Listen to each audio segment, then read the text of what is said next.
સાહેબ, વાત કરીએ તો આજે પ્રચાર પ્રસારમાં એક મહિનાથી તમામે તમામ વિધાનસભાઓ ચૈતર વસાવા ફરી વળ્યા છે. હજુ આપણે જોઈએ એવી શરૂઆત નથી કરી. કેમ અને એનું કારણ શું અને ક્યારે કરીશું? જો ઉમેદવાર જાહેર થયા પછી મેં તરત જ સાતે સાત વિધાનસભાના કાર્યકર્તા સંમેલનો યોજ્યા અને ખૂબ સફળ રહ્યા. અને ત્યાર પછી આગેવાન કાર્યકર્તાઓ છે દરેક તાલુકામાં બૂથ સુધીના કાર્યકર્તાઓનો સંપર્ક મારા હમણાં ચાલુ છે. હવે સામે હોળી બિલકુલ નજીક આવી ગઈ છે. અમારા આદિવાસી સમાજથી માંડીને ભરૂચ અંકલેશ્વર પર રાજસ્થાની સમાજથી માંડી બધા ખૂબ મોટી સંખ્યામાં રહે. અને આ સમાજ હોળી ઉજવવામાં બિલકુલ તૈયારીઓ આગોતરું આયોજન કરે છે. તો હું માનું છું ત્યાં સુધી આ એક હોળીનો પર્વ એ આદિવાસી સમાજ કે અન્ય સમાજ માટે ખૂબ મહત્ત્વનો પર્વ હોય છે અને આધ્યાત્મિકતા સાથે ઘણી બધી રીતે એ જોડાયેલો હોય છે.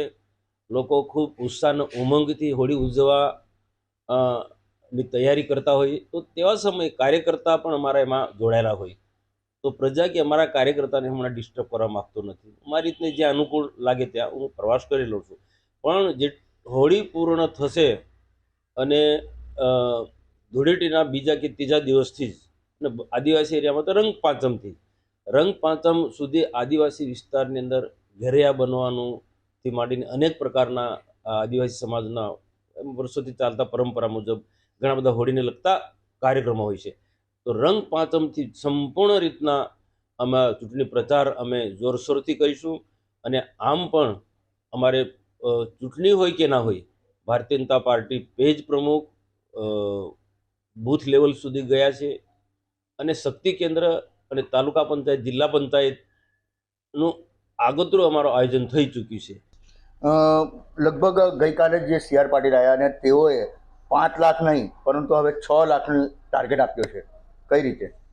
જો એટલા માટે કે પ્રદેશ પ્રમુખ છે એ નિરંતર આખા ગુજરાતના 26 લોકસભાની સ્થિતિ શું છે તેનું એ મોનિટરિંગ કરતા હોય છે, માહિતી મેળવતા હોય છે, ક્યાં શું કે કઈ રીતના ચૂંટણીલક્ષી કાર્ય થઈ રહ્યું છે, સંગઠનલક્ષી કઈ રીતના કાર્ય થઈ રહ્યું છે અને દરેક લોકસભામાં પાર્ટીની કેટલી તાકાત છે, સંગઠનની કેટલી તાકાત છે એને ખ્યાલ હોય.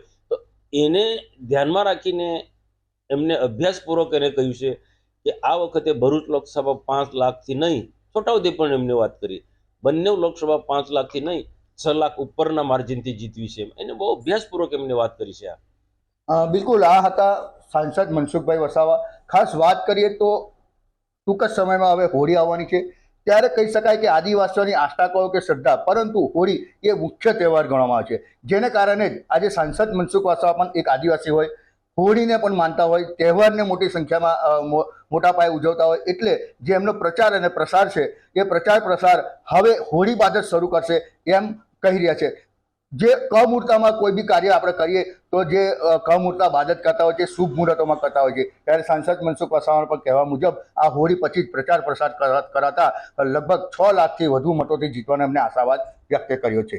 દીપક પટેલ, ન્યૂઝ 18 ગુજરાતી, નર્મદા.